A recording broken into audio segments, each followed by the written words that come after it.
नमस्कार, आप देख रहे हैं 22 एपिसोड। हमारे साथ हैं Sandeep Gaikwad ji, president legal committee, church historian, archaeologist. जैसे कि आपने पिछले एपिसोड में आपने यह देखा था कि Wilson college, school, high school के फ्रॉड के स्कैम के बारे में।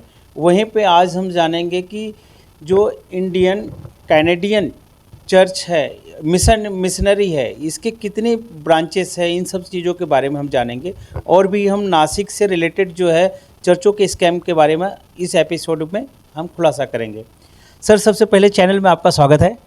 जी हाँ, शुक्रिया पांडे जी, बहुत खुशी हुई आपसे मिलकर। सर, आज का सवाल ये है कि जो इंडियन कैनेडियन मिशनरी है, इसके कितने ब्रांचेस हैं और नासिक में जो स्कैम चल रहा है उन सब चीज़ों को लेके आप क्या बताएंगे आज दर्शकों को? देखिए, इंडियन कैनेडियन प्रेस्बिटेरियन मिशन जिसका यहाँ पे जिक्र है इस जजमेंट के अंदर, और ये जो Indian Canadian Presbyterian mission church of Scotland trust association का मालिकाना हक कैसे बता सकता है, ये मेरे सामने क्वेश्चन भी है। लेकिन हालांकि यहाँ पर जो बताया गया कि कोई तो भी ऑर्डर है स्मॉल कॉसेस कोर्ट मुंबई की, और यहाँ पे जो लिखा है सूट नंबर 13893, और ये 1938 में ये ऑर्डर पास हुई है। एग्जैक्टली वो ऑर्डर क्या है और वो ऑर्डर के अंदर इन प्रॉपर्टी का उल्लेख है ऐसा कहाँ गया है, लेकिन किस हद तक इस उल्लेख के बारे में सच्चाई है क्या नहीं है, ये आपको अगर देखना है तो आपको प्रॉपरली रेवेन्यू रिकॉर्ड्स चेक करने पड़ेंगे। और रेवेन्यू रिकॉर्ड्स पूरी तरह बॉम्बे में उपलब्ध है। फिर बॉम्बे के रेवेन्यू रिकॉर्ड्स होते हुए वहाँ कोई अपना अपना एक पर्टिकुलर कोर्ट के अंदर केस दर्ज करता है हैदराबाद में और उसके हिसाब से प्रॉपर्टी ट्रांसफ़र करता है, वो किस हद तक मुंबई में लागू होता, उसका जुरिसडिक्शन है नहीं है। ये भी एक विचार है और विमर्श का बात है। ऑफ कोर्स इसके बारे में माननीय हाईकोर्ट इसके अंदर ज़रूर दखल देगा, सिंस ये मामला इतना संगीन है कि यहाँ पे कोई भी उठता है, कुछ भी क्लेम करता है। हालांकि मैं सहमत नहीं हूँ कि कैनेडियन प्रेस्बिटेरियन चर्च की property Scotland church of Scotland in India trust association की प्रॉपर्टी कैनेडियन प्रेस्बिटेरियन चर्च कैसे क्या क्लेम कर सकती है। कनाडा कोई अलग कंट्री है, स्कॉटलैंड कोई अलग कंट्री है, ये तो पहले भी था। लेकिन यहाँ पे क्या क्या और ये किस तरीके से बेवकूफ़ बनाया जाता है। लेकिन चैरिटी कमिश्नर ने हमको बहुत खुशी है कि उन्होंने हर चीज़ रिकॉर्ड पे ली और उन्होंने बहुत पुख्ते तरीके से इन सब चीज़ों के बारे में बताया। दूसरी बात, आपके दूसरे सवाल के उपरांत मैं ये कहना चाहता हूँ, आप कह रहे थे नासिक के बारे में। जी, नासिक में जो है प्रॉपर्टी, वो प्रॉपर्टी है एंग्लिकन चर्च की प्रॉपर्टी, वो है CMS जिसको बोलते हैं चर्च मिशनरी सोसाइटी की प्रॉपर्टी। अब CMS की प्रॉपर्टी यहाँ पर भी है पूना में, और वो है हमारा सेंट मैथ्यूज़ चर्च, जहाँ पे ये CMS की प्रॉपर्टी है और कई प्रॉपर्टीज़ है CMS की यहाँ पूना के अंदर। ये चर्च मिशनरी सोसाइटीज़ की प्रॉपर्टी उन्होंने अलग अलग डायसेसन ट्रस्ट एसोसिएशन को दी थी, जैसे BDTA को दी है यहाँ पूना की वगैरह, बॉम्बे की, और बाद में वहाँ पे नासिक में भी जो है वो CMS की प्रॉपर्टी वो CMS ने दी है। तो वहाँ पे कहीं पे भी एक्चुअली कैनेडियन प्रेस्बिटेरियन चर्च का तो कुछ संबंध आता नहीं। हाँ, लेकिन ये बात ज़रूर है कि नासिक के कुछ गफला जो हुआ है वो लगभग काफ़ी गहरा और बड़ा गफला है, और जिस सिलसिले में महाराष्ट्र सरकार ने हाल ही में कुछ निर्णय लिए हैं। अच्छा, वो नहीं, सुनने में आया है कि कोई कमेटी कैसे गठन बनाया गया है जिसके लिए, और इसमें सहारनपुर के और अजमेर की क्या कहानी है? देखिए, अजमेर का तो मैं बाद में बताऊंगा, पहले मैं आपको महाराष्ट्र का बता दूं कि हमारे सम्मानीय रेवेन्यू मिनिस्टर जी चंद्रशेखर बावनकुळे, उन्होंने ये ऐलान किया कि भाई हम एक समिति बना रहे हैं और पूरी की पूरी चर्चेस के लैंड की ऑडिट करेंगे, और जो भी चर्चेस के लैंड में धांधली पाएगी और जो हमारे लैंड्स है गवर्नमेंट के, तो हम डेफिनेटली ये पूरे के पूरे लैंड गवर्नमेंट टेक ओवर करेगी। अभी हालांकि देखा जाए जो भी लीज के लैंड्स है बोले हमने टेक ओवर करेगी, वो इतना आसान नहीं है कानूनन तौर के ऊपर। हालांकि सम्मानीय मंत्री जी ने जरूर कहा है, लेकिन ये चीज़ें इतनी आसान नहीं है, क्योंकि एक में वो एक क्रिश्चियन कम्युनिटी की प्रॉपर्टीज़ है, जिस प्रॉपर्टीज़ के अंदर सखोल तरीके से सब लिखा पढ़ा हुआ है और लिखी पढ़ित सब डॉक्यूमेंट्स रजिस्टर करके रिजोल्यूशंस ब्रिटिश पार्लियामेंट में पास करके ये प्रॉपर्टियाँ आई है। कई जगहों के ऊपर इसके पेमेंट्स हुए हैं और कलेक्टर्स को इन्फॉर्म किया है। अभी उस वक्त के कलेक्टर्स को इन्फॉर्म करने के बाद में आज ये क्लेम करना कितना उचित है क्या नहीं है, ये तो चर्चा का विषय नहीं है, ये तो न्यायपालिका का विषय है। न्यायपालिका जरूर इसमें हस्तक्षेप करेगी। हाँ, लेकिन मामला गंभीर है और वो करना चाहते हो अवश्य करें और ऑडिट डेफिनेटली करें, क्योंकि कई हमारे लोगों ने, ट्रस्टियों ने इतनी धांधली की है कि उन्होंने थर्ड पार्टी राइट क्रिएट किए प्रॉपर्टी के ऊपर और बेवजह क्रिएट किए हैं और लोगों के हाथ में सत्ता दी है। जैसे आप बॉम्बे में देखोगे, बॉम्बे डायसीजन ट्रस्ट एसोसिएशन, उन्होंने भी वही किया था कुमार बिल्डर के साथ में। हमारे यहाँ जो हजारीमल सोमानी मार्ग के ऊपर पोर्ट में जो ज़मीन है उसका भी उन्होंने वही धांधली की थी और उसको वहाँ पे जगह भी दिया था। अभी उसको खाली करने के और सभी को खाली करने के आदेश सरकारी तौर पे दिए गए हैं, लेकिन ये आदेश के संदर्भ में मुझे एज अ बेनिफिशियरी और मेंबर ऑफ बीडीटीए ऑलरेडी सरकार की तरफ से 2018 या 17 में उन्होंने खत लिखा है और हम डेफिनेटली इसके ऊपर एक अलग से कार्यक्रम करेंगे। तब हम ये पूरा का पूरा स्कैम उजागर करेंगे और लोगों को बताएंगे कि हमको तो ये 2017 में ही पता था। वो और बात है कि कई लोगों ने इसको बहुत क्लेम करने की कोशिश की, कई लोगों ने मीडिया में उठाने की कोशिश की, कई लोगों ने स्टेटमेंट खुद के छापे ये दिखाने की कोशिश की कि भाई कानूनन हमको बहुत जानकारी है, लेकिन इन्होंने कभी लड़ाई नहीं लड़ी। इन्होंने जो लीगल लड़ाई है वो लीगल लड़ाई केवल हमने लड़ी है और हमारे पास में मिनिस्ट्री ऑफ डिफेंस का पत्र है, वो हम डेफिनेटली एक कोई ना कोई एपिसोड में सब चीज़ बाहर निकालेंगे। साथ ही में मिनिस्ट्री ऑफ डिफेंस का ऑर्डर जो है डिफेंस स्टेट ऑफिसर का, वो भी हम सामने लाएंगे, तब उस चीज़ में उजागर करेंगे। दूसरी बात, जहाँ बात रही नासिक की, तो नासिक का जो स्कैम है वो लगभग 200 से 400 करोड़ का है और इतना बड़ा स्कैम जो नासिक डायसीजन ट्रस्ट एसोसिएशन के ट्रस्टियों ने किया है और नासिक डायसीजन काउंसिल ने किया है, उनके ट्रस्टी ने किया है। तो ये जो स्कैम है, ये स्कैम में इन्होंने, हालांकि कमिश्नर को जो ऑफिस थी पुलिस कमिश्नर की, उसको लीज के ऊपर ट्रस्ट ने दिया था और वो ही उन्होंने बिल्डर को बेच दिया। तो ऐसे मल्टीपल स्कैम होने के कारण सरकार हरकत में आ गई और सरकार ने इस चीज़ के लिए 3 महीने की इंक्वायरी कमीशन बिठाई है, इंक्वायरी कमेटी बिठाई है। वो 3 महीने के अंदर रिपोर्ट देगी और देखिए इसके आगे उपरांत क्या चीज़ें सामने आती है। ये बहुत देखना बहुत दिलचस्प होगा क्रिश्चियन कम्युनिटी के लिए, क्योंकि ये जो चीज़ चल रही है धांधली, इसमें पुराने बिशप पीएल कांबड़े जो नासिक डायसिस के थे वो पूरी तरह इन्वॉल्व है, साथ ही में कई ट्रस्टी और इन लोगों के खिलाफ, सबके खिलाफ 38 लोगों के खिलाफ 38 people FIR has been filed by the police authorities in Nashik. So this FIR is going to play a role. एक बार ये रिपोर्ट आने के बाद में सरकार निश्चितपणे से कार्रवाई करने वाली है। इसका हम ऑलरेडी सरकार की तरफ से हमको ये पता चला है, सरकार ने हमको बताया है, अधिकारियों ने हमको बताया है कि इसके ऊपर हम डेफिनेटली कार्रवाई करेंगे और अपेक्षित है आपको ये कुछ अरेस्ट भी देखने मिलेंगे और कुछ चंद ही महीनों की बात है, ज़रा रुकिए और देखिए।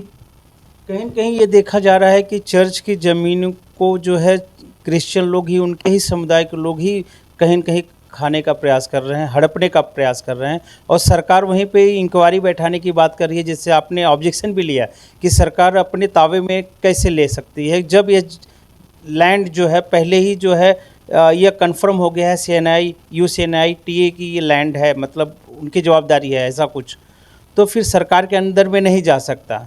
लेकिन हमें देख रहे हैं कि ऐसी बहुत सारे, आप लोगों में ही बहुत सारे ऐसे मिशनरियाँ हैं जो दावा करती हैं कि हमारी है, हम, जैसे आपने बीच में बताया भी कि हमारी है, ऐसा दावा करते हैं, लेकिन उसी को आप ही खारिज करते हैं कि वो गलत बोल रहे हैं। तो इन लफड़ों के बीच में जो है कहीं कहीं कुछ ऐसी लैंड हो जो सरकार के हाथ में चली जाएगी, ऐसा हो सकता है? जी बिल्कुल हो सकता है। अगर कोई लैंड आपस की लड़ाई में हाँ जी हो सकता है, क्योंकि अगर कोई लैंड गवर्नमेंट अलॉट करता है तो वो अलॉट किसे करता है? ट्रस्ट को करता है, एक पर्टिकुलर पर्पस के लिए करता है कि भाई आप ट्रस्ट को ये ज़मीन दी, यहाँ पे आप चर्च बनाओ, यहाँ पे आप स्कूल बनाओ, यहाँ पे आप अस्पताल बनाओ, यहाँ पे आप ओल्ड एज होम बनाओ। अब ये ट्रस्टी लोग क्या करते हैं, इसी ज़मीनों को इन लोग कमर्शियल बोल के बिल्डर को बेच देते ताकि भाई तू जा, तेरे फ्लैट बना के बेच और तू एक काम कर, दुकानें बना और हम ये इसका सौदा कर देते हैं, आज हम बैठे हैं।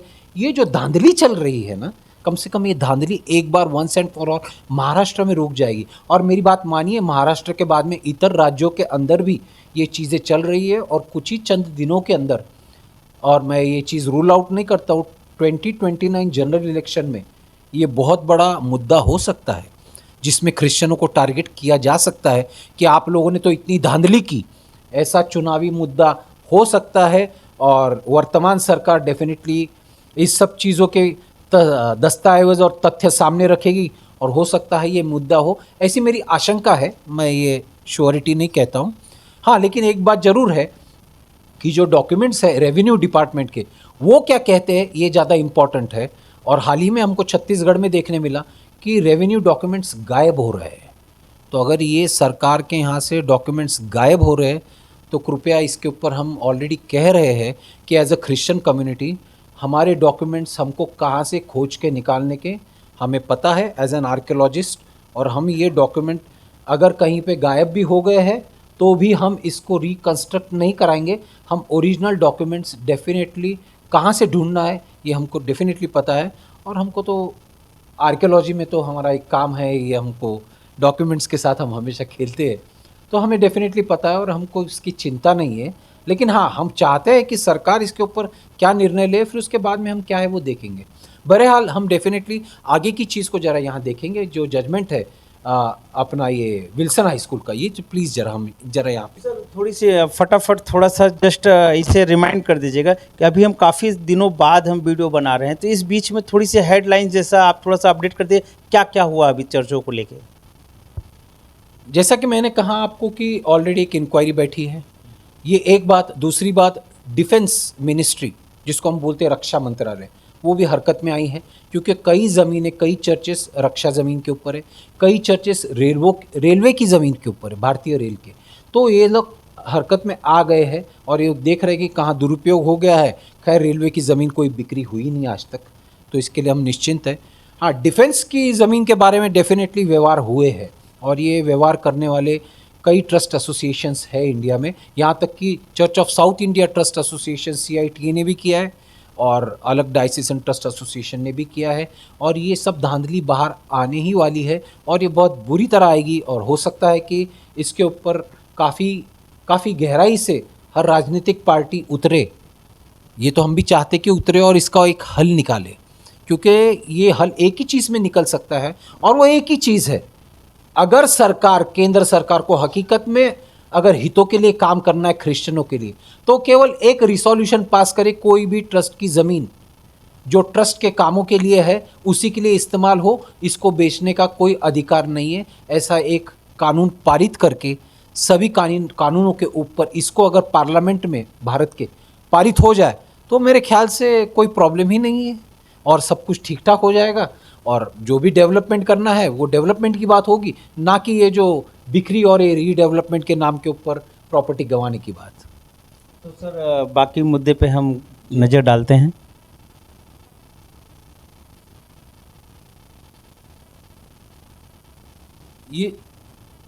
ये जो ICPM है, जो अपना विल्सन हाई स्कूल के जजमेंट की बात है, यहाँ सेक्शन सम नंबर 82 में लिखा है, the interpretation placed by the trust on the decree of is disputed, the material facts has been suppressed.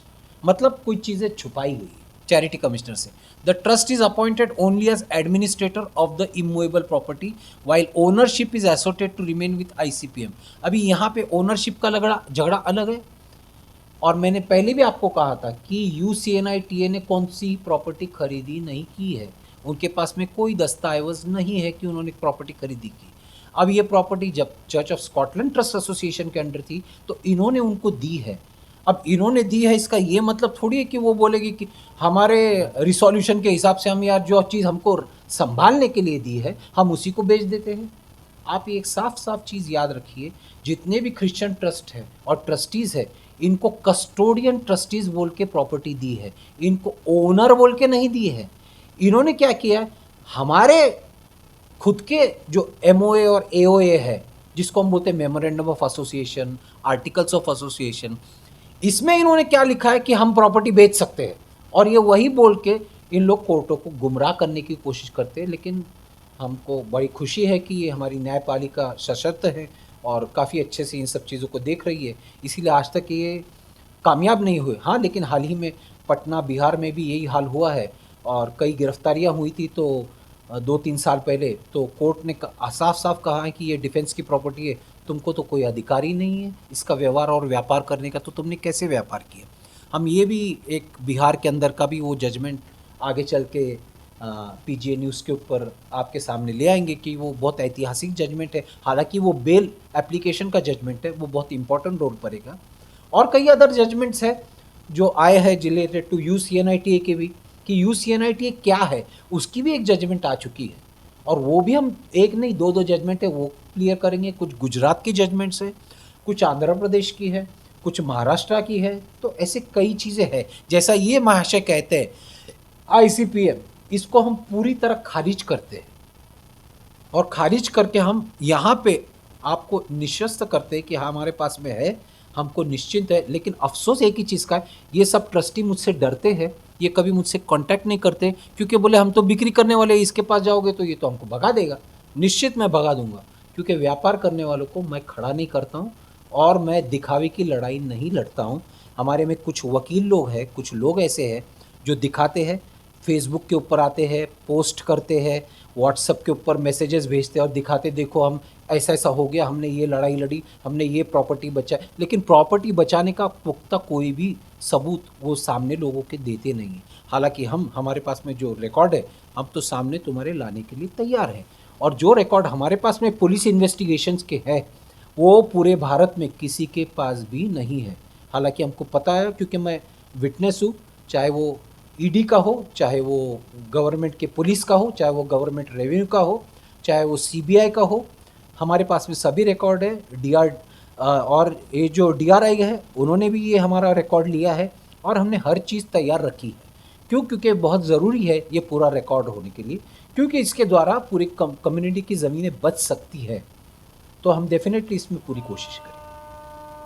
आइए हम आगे चलते हैं और ये देखिए कि ये जो जजमेंट है इसमें ज़रा नीचे आइएगा, इसमें एविडेंस की बात हो रही है। आइए चलिए ऊपर। तो यहाँ पर एविडेंस के बाद में general assembly UCNI JR Kambade, that means James Kambade vice moderator, general assembly UCNI the opponent number 1 moderator, Ahmednagar church council letter about selection of the opponent number 1। Opponent number 1 मतलब देवदंड भांबड़, देवदंड गोविंद भांबड़ जो यहाँ पे अपोनेंट है। फिर Godavari valley church council letter about selection of Anil. फिर Bombay council UCNI letter about selection of James. अब ये Bombay council कहाँ से आ गया यूसीएनआई का, और इसमें किसने, कौन से चर्चेस है इसमें? एक फर्जी लेटर हेड छाप के सब अपना 10 जन मिलके रेजोल्यूशंस बना देते हैं और ये सब चीज़ सामने लाते हैं। ये बेवकूफ़ बनाने का एक तरीका है। नई नई दुकानें खोल रहे हैं, बिल्कुल नई नई दुकानें खोलते, नए नए लेटर हेड आते हैं और लेटर हेड के ऊपर कुछ भी लिखा जाता है। ये लिखा जाता है, अरे भाई अगर हम 4 जन ने मिलके कोई ट्रस्ट बनाई तो इसका ये मतलब थोड़ी हो गया कि मैं मालिक बन गया। मालिक कोई नहीं है, ना यूसीएनआईटीए मालिक है, ना कोई दूसरा मालिक है। मालिक केवल चर्च के मेंबर है, बेनिफिशियरी है और चर्च के वर्शिपर्स है। यही केवल मालिक है, यही केवल बेनिफिशियरीज ही मालिक है। हाँ, लेकिन इनकी जो मालिकाना हक है ये इनको दिखाना है चैरिटी कमिश्नर के सामने, और उसके सामने जब आप उजागर लोगे, इनमें कुछ ऑफकोर्स खर्चा लगता है, आना जाना पड़ता है। बहुत से लोग बोलते कहाँ भी मैं कोर्टों के अंदर अपना समय बर्बाद करूँ। अरे जब आपको डोनेशन देना है तो आप पीछे हटते हो। अरे दो डोनेशन इस कामों के लिए। तुम समझो कि तुम्हारा डोनेशन गया, कर दिया भाई तुमने 5-50 हज़ार रुपया खर्चा कर दिया, तुमने 1-2 लाख रुपया खर्चा, लेकिन क्या किया तुमने? पवित्र भूमि जिसको बोला जाता है बाइबल के अंदर लेविटिकस में, वो तुमने बचाई। तो तुमको जो आशीष मिलता है, तुमको जो पूरे परिवार को आशीष मिलता है, तुम्हारे जो आने वाले बच्चों को, पीढ़ी को आशीष मिलता है, वो लोगों को पैसे के अंदर गिनती नहीं हो सकती। लेकिन ये लोग समझेंगे नहीं, ये लोगों को समझना बहुत ज़रूरी है। अभी आप देखेंगे, हम आगे चलेंगे।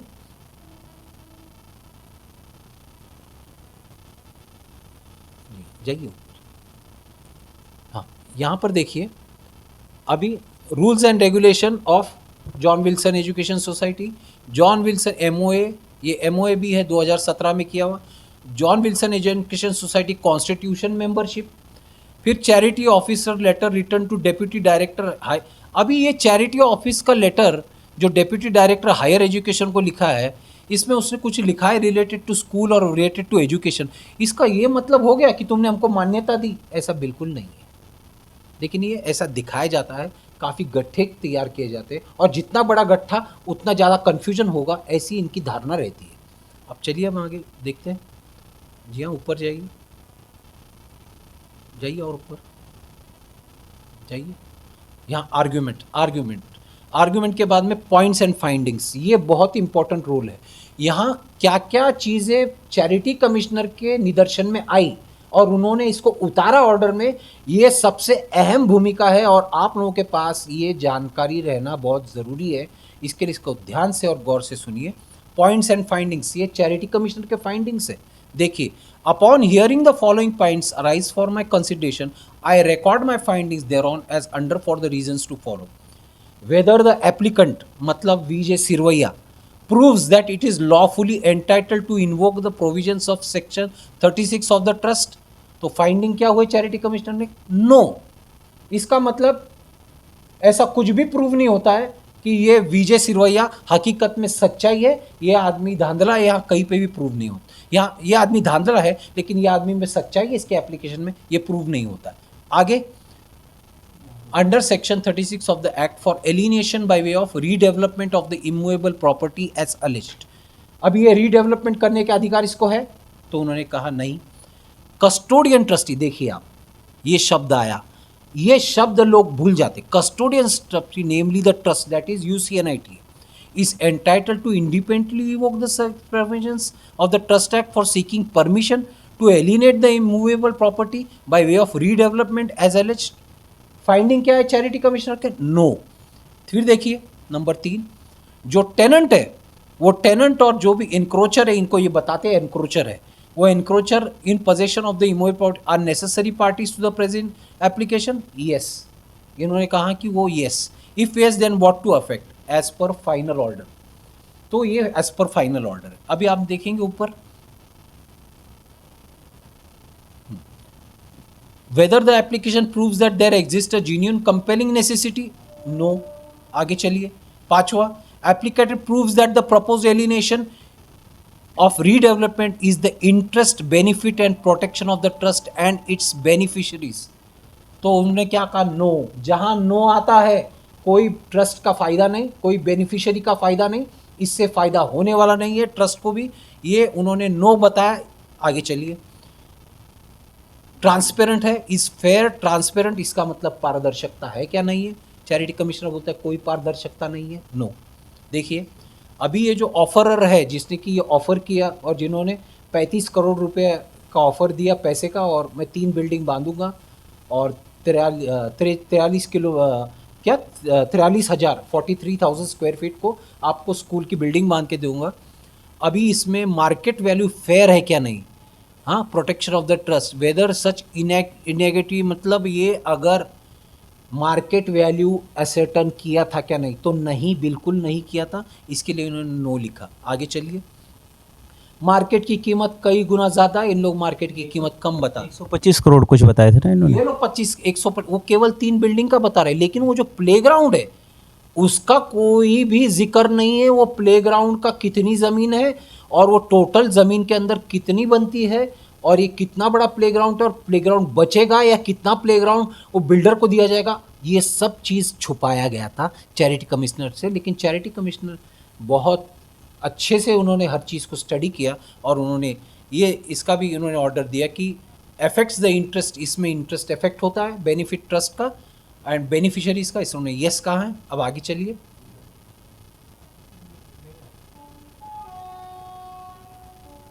एप्लीकेशन क्या ऑर्डर है? Application rejected as per final order. क्या कहा उन्होंने? Application rejected. अब देखिए क्या क्या ये चीज़ है कि हम देखेंगे कि कहाँ कहाँ उसने इंपॉर्टेंट चीज़ें रोल की। हाँ देखिए, इंपॉर्टेंट, ये कोई पब्लिक प्रिजम्पशन है कि पर्सन जो रहता है, जो लैंड और बिल्डिंग पब्लिक ट्रस्ट का intents property should be used for the benefit और interest of the public trust for ever, मतलब जिंदगी भर नहीं, पूरे के पूरे समय तक। The trustee seems sometimes unauthorisedly sell such property और give on long lease to persons, either relatives और to interested person because of the wide powers. Trustee लोग ये देते हैं और ये जो प्रॉपर्टी है इन्होंने देखेंगे हम लोग की क्या धांधली की, कितने सालों के लिए दी। आप आगे चलिए। ये जो बिल्डरों के साथ इन्होंने सौदा किया था, ये जो ज़मीन का, जाइए आइए आप ऊपर जाइए, आइए और ऊपर जाइए, जाइए यार ऊपर जाइए। हाँ रुकिए, इसको थोड़ा सा नीचे लीजिए। हाँ जी, हाँ जी, थोड़ा और नीचे। हाँ ये देखो, public property of trust is a public property. याद रखिए, प्राइवेट प्रॉपर्टी नहीं, पब्लिक प्रॉपर्टी। जिस तरीके से ये जो ट्रस्टी लोग मिलते हैं और घूमते हैं, बोलते कि नहीं मैं ओनर हूँ, कुछ नहीं, सब धांधली है, बेवकूफ़ बनाती है। must be jealously protected. The power to grant or not grant sanction or alienation would normally imply a power to put on reasonable condition. The Charity Commissioner can impose conditions under Section 36 having regard to the interest, benefit and protection of the trust. अब चलिए अब आगे। अभी charity commissioner क्या देख सकता है? Whether it is in the interest of the trust that the property of the trust be sold or transferred. Once the necessity of sale or transfer is established, the charity commissioner can certainly ensure the best available. लेकिन कभी अगर charity commissioner खुद राजी हो गया, राजी नहीं, वो खुद संतुष्ट हुआ कि ठीक है ये बहुत ज़रूरी है, तभी जाके ऑर्डर होती। अब चलिए आगे, और ऊपर जाइए, जाइए जाइए जाइए जाइए जाइए, काफ़ी नीचे आपको आना है। हाँ अभी यहाँ पे देखेंगे कि चैरिटी कमिश्नर को जुरिडिक्शन है, ये सब बताया गया है। अब आइए ऊपर जाइए, जी हाँ बिल्कुल जाइए ऊपर, जी हाँ ये सब पूरे के पूरे केस लॉज है, वो भी आए हैं। अब ये देखिए, ये मैंने इंपॉर्टेंट करके मार्क किया है, पेज नंबर 41 जजमेंट का। Public officials and public-minded citizens entrusted with the care of public property have to show exemplary vigilance. अब आप याद रखिए, आप बेनिफिशियरी ही नहीं है, आप पब्लिक माइंडेड सिटीज़न है। जब आप लिखोगे आपके कि आप कौन हो, तो आप लिखो हम पब्लिक माइंडेड सिटीज़न है, हमारी पब्लिक ट्रस्ट है, हम ये पब्लिक ट्रस्ट के बेनिफिशियरी भी है और क्रिश्चियन वर्शिपर भी है। फिर देखिए कौन, क्योंकि ये लोग हमेशा ये दिखाते हैं कि तुम कोई नहीं हो, ऐसा कुछ नहीं, तुम्हारे पास पूरे अधिकार है, ये तुमको अधिकार प्राप्त हुए हैं। The property of religious and charitable institution और endowments must be jealously protected. चलिए आप ऊपर चलिए, चाहिए ऊपर जाइए। तो ये हाँ ये देखिए, अब ये जो development, there is the sale made in the form of joint venture development cum sale agreement and the lease was for 999 years, 999 साल। Right from the beginning, it was to be a joint venture agreement coupled with a sale option. As apparent from the minutes of the meeting of the trust, the trustees have been acting in collusion. Collusion म्हणजे क्या? साठ गाठ करके builder के साथ with the developer even before resolution has been passed. Negotiations were going on with MS Astral Enterprise Developer. ये पूरी की पूरी चीज़ सामने उजागर करती है। 999 साल के लिए दे रही है, मतलब एक तरीके से पूरा का पूरा पलजा झाड़ रहे। इसी तरीके से इन्होंने, और ये एग्रीमेंट की बातें चल रही थी, और ये रीडेवलपमेंट नहीं था, ये एक्चुअली प्रॉपर्टी कायम की घलाने की बात थी। और ये चीज़ बहुत इंपॉर्टेंट है, ये उजागर हुई है।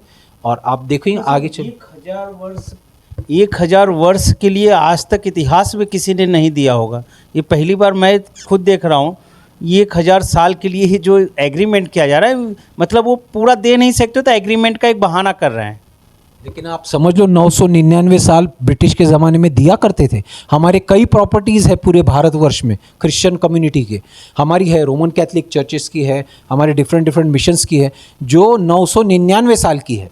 तो ये जो इन्होंने अभी किया है ना, जो बिल्डर को 999 साल के लिए दे रहा, बोले जा तू और तेरे पुरखे कायम का अभी ले ले और तेरे फ्लैट बेच दे और सब तेरा ही। लेकिन सर अभी तो 99 वर्ष के लिए ही सरकार के द्वारा दिया जाता है कोई प्रॉपर्टीज, ये होता ही नहीं है। लेकिन उसके बावजूद वो बिल्डर को बेवकूफ़ बनाने के लिए ये लोग मीटिंगा ले रहे थे, और क्या क्या बात। अब आप सोचिए, किसी को इतना बड़ा ये देगा तो बिल्डर तो लालच में आएगा ही ना, और लालच में आके फिर कितना पैसा खर्चा करेगा पता नहीं, क्योंकि इतने बड़े बड़े वकील लगाते हैं ये लोग, इनका पैसे कहाँ से आते हैं? कोई ना कोई तो इनको फंड करता है, कुछ ना कुछ चीज़ें होती है। ये लोग क्यों ये सब लॉबी को बेवकूफ़ बनाती है? आज बिल्डर लॉबी को भी समझना ज़रूरी है कि तुमको बेवकूफ़ बनाया जाता है। कृपया आप क्रिश्चियन की कोई प्रॉपर्टी हाथ में ना ले, ये बड़ा स्कैम है। आइए आप। No effort has been made by the trust in case the sale was necessary to ascertain the real market value of the property, nor has it been ascertained by the Joint Charity Commission. The property is located in prime location in the city of Mumbai at Malabar Hill Division near Central Mumbai Railway Station, and that the market value was obviously sky high as compared to paltry sum of 2 crore 95 lakhs. अब ये 2-3 करोड़ देते हो तुम? Property की actually कीमत तो कई गुना बड़ी है। अगर उसका वैल्यूएशन किया जाए तो आराम से लगभग 700 से 800 करोड़ की प्रॉपर्टी हो सकती है वो, अभी वैल्यूएशन किया जाए। बिल्डिंगें बनने के बाद तो उसकी कीमत 1,500 पौने 2,000 करोड़ में जाएगी, लेकिन उसकी ज़मीन, उसका FSI और ये सब चीज़ें क्या है? आप चलिए आगे चलिए। और केवल 3 करोड़ लिए, मतलब आप सोचो 3 करोड़ दिखावा है, और कितने पैसे की बात हो चुकी हुई है ये तुमको मुझे नहीं पता, हमको अंधेरे में रखा गया। चैरिटी कमिश्नर ने मात्र समझ लिया कि ये गलत है और इसके लिए उन्होंने इसको उजागर किया और इसको ऑर्डर में लेके आए। Let the trust repay the amount of 2 crore 95 lakhs to the developer. When the trust has obtain money obviously it has to repay. उसने सीधा सीधा लिख दिया कि आप ये पैसा रिटर्न करो। चलिए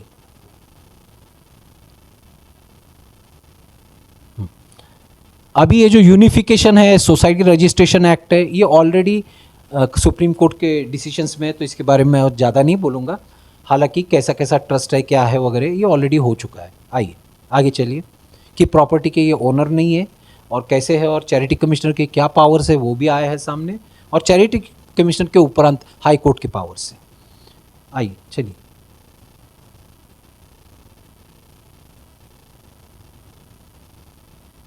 नीचे आइए। काफ़ी हद तक आपको नीचे आना है।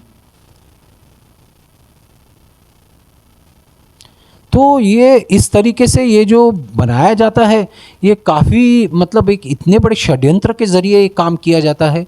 बोलते हैं पोस्टल बैलेट से हमने होकार मंगाया, कम से कम लोगों को बताया। देखिए that the entirety of the aforesaid deficiency clearly established that both valuation report are based on inadequate methodology, rely on unsupported assumptions, overlook material facts affecting value, ignore development potential and fail to assess the immovable property according to its highest and best use. अब valuation ही इसका गलत था और बोल रहा था charity commissioner की ये सस्टेनेबल नहीं है, लीगली कानून में बैठता है, कानून ढंग से ये है ही नहीं, तो ये सैंक्शन कैसे के 36 में दिया जाए। आइए चलिए अभी new Wilson school building future proposal है, कमेंट में है, और ये फ्यूचर प्रपोजल के लिए अभी आ रहे हैं, और कोई भी नीचे आइए, और कोई भी tentative architectural plan, layout, structural drawing, engineering specification कुछ भी नहीं सबमिट किया चैरिटी कमिश्नर के सामने। केवल अपनी एग्रीमेंट दिखा दी बिल्डर के साथ में, रीडेवलपमेंट की एग्रीमेंट, और हमको देना है बस। ये सब चीज़ें इन्होंने छुपाई। सिरवैया और UCNIT ट्रस्टी जिसमें सब बिशप्स है CNI के, ये इतनी बड़ी धांधली चल रही है। चलिए आगे चलिए।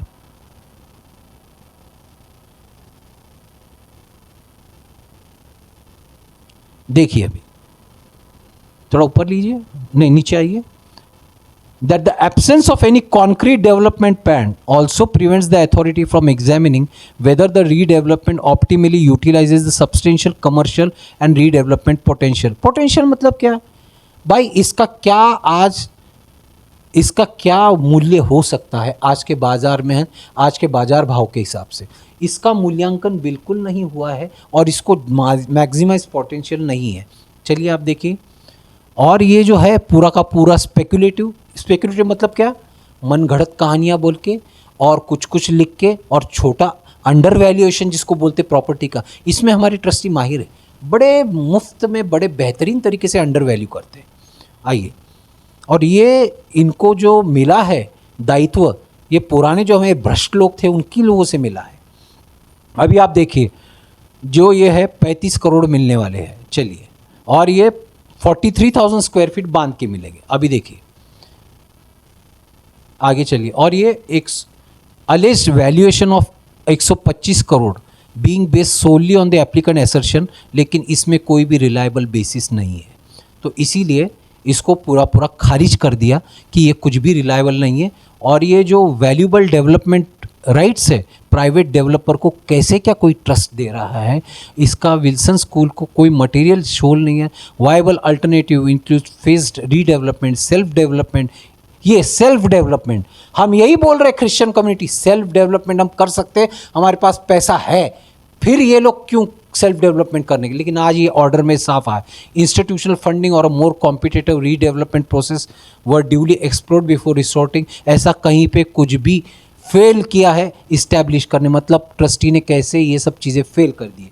तो इस बात के मेरे ख्याल से अभी हम काफ़ी बड़ा लंबा वीडियो हो गया है और हम ज़्यादा बोलना उचित नहीं है, और हम डायरेक्ट लास्ट पॉइंट पे आ जाएंगे। आप देखिए कि ये एप्लीकेशन रिजेक्ट हो गया।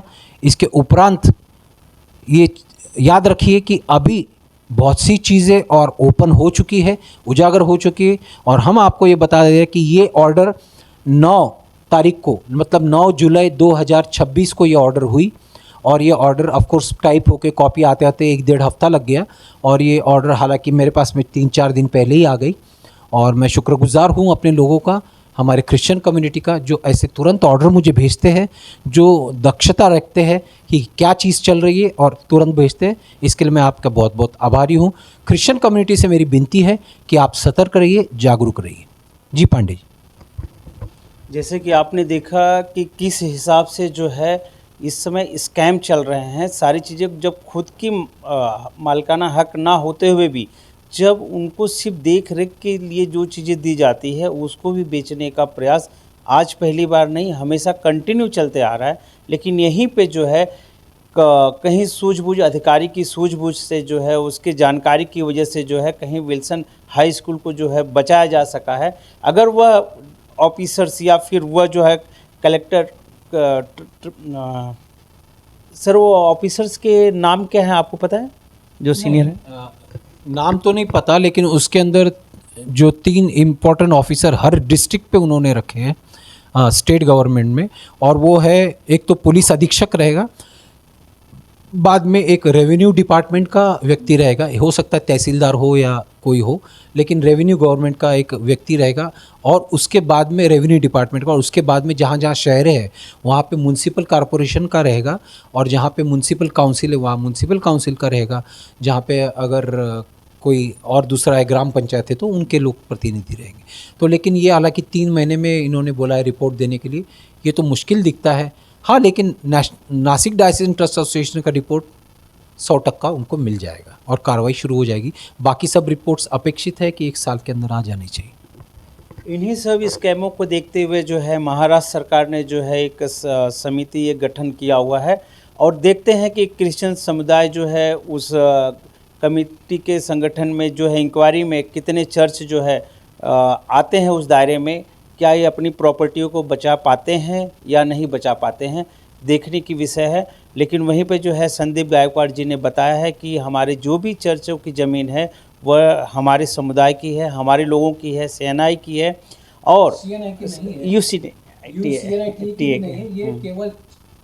ये ज़मीन ना UCNI की है, ना CNI की है, ना UCNITA की है। ये ज़मीन केवल चर्च के मेंबर्स की है, बेनिफिशरीज़ की है, पब्लिक की है, और ये पब्लिक प्रॉपर्टी है, पब्लिक कार्य के लिए दी गई थी। इसको प्राइवेट तरीके से हैंडल करके ये जो धांधली चल रही वो हम बिल्कुल बर्दाश्त नहीं करते, और हम सरकार के साथ में इस चीज़ के लिए खड़े हैं, क्योंकि हम हमारा हक मांग रहे हैं, और हमारा हक है बेनिफिशरी का, हमारा ट्रस्ट ठीक से चले, हमारे ट्रस्ट में धांधली बंद हो, और हमारे ट्रस्ट में ये जो व्यापार है वो कम का बंद हो। इसीलिए हमने पिछले वीडियो में भी कहा है कि एक लाइन के अंदर अगर पार्लियामेंट में रिजोल्यूशन पास हो जाए और एक नया कानून लाया जाए तो ये सब धांधली पूरी इंडिया में बंद हो जाएगी। जहाँ की जैसे कि एक मांग कर रहे हैं कि पार्लियामेंट में जो है कानून लाया जाए जिससे कि यह सब धांधलियों पे रोक लगे। तो अगर संदीप गायकवाड़ जी की इन बातों से अगर सरकार सहमत है तो ज़रूर इसके ऊपर जो है लोगों को ध्यान देना चाहिए, संज्ञान में लेना चाहिए इनकी बातों को, क्योंकि इनके जैसे नॉलेज वाले, इनके जैसे चीज़ों को बताने वाले डॉक्यूमेंट्स जो इन्होंने रखा हुआ है, ये इतने डॉक्यूमेंट्स सही में किसी दूसरे के पास नहीं मिल पाएंगे। अगर आपको भी कभी रिक्वायरमेंट हो, जैसे सर ने बताया कि आप कांटेक्ट करके आप डॉक्यूमेंट्स ले सकते हैं, देख सकते हैं, जानकारी समझ सकते हैं उन चर्चों के बारे में, जो भी अगर आपको कहीं आपके चर्चों के अगर डाउट्स हैं तो। मैं एक चीज़ साफ साफ क्लियर करना चाहता हूँ, मैं डॉक्यूमेंट्स किसी को ऐसे दूंगा नहीं जिस डॉक्यूमेंट के ज़रिए कोई भी ट्रस्टी उसके धांधली से पुलिस इन्वेस्टिगेशन में बच पाए। ऐसी कोई भी डॉक्यूमेंट मेरी तरफ से मिलेगा नहीं। मेरी तरफ से डॉक्यूमेंट केवल इंक्वायरी के अंदर पुलिस हो, सीबीआई हो, डीआरआई हो, या तुम्हारा ईडी हो, या तुम्हारा दूसरी कोई भी गवर्नमेंट की इंक्वायरी और इन्वेस्टिगेशन में ही मेरे डॉक्यूमेंट सबमिट किए जाएंगे, और वो मैं खुद करूँगा। लेकिन मैं डेफिनेटली, आप मुझे बताइए कहाँ इंक्वायरी इन्वेस्टिगेशन है, हमारी तरफ से मैं आऊँगा, करूँगा, लेकिन डॉक्यूमेंट्स किसी के हाथ में देने वाला नहीं हूँ। क्योंकि कई लोग मुझे फ़ोन करते बोलते मुझे डॉक्यूमेंट्स चाहिए, लेकिन वो डॉक्यूमेंट्स का क्या करेंगे मुझे कोई भरोसा नहीं, क्योंकि इतने बड़े करोड़ों अब्जो खब्जो मामलों के अंदर कैसे क्या उठा के किसी को डॉक्यूमेंट्स दे। तो जैसे कि आपने इतने सारे स्कैमों को देखा, और अब कंटिन्यू अब वीडियो बने रहें, नेक्स्ट पार्ट में हम आपको नए खुलासे नई चीज़ों को लेके आएंगे। इसी के साथ मैं जय पांडे, पिजोनी से, जय हिंद।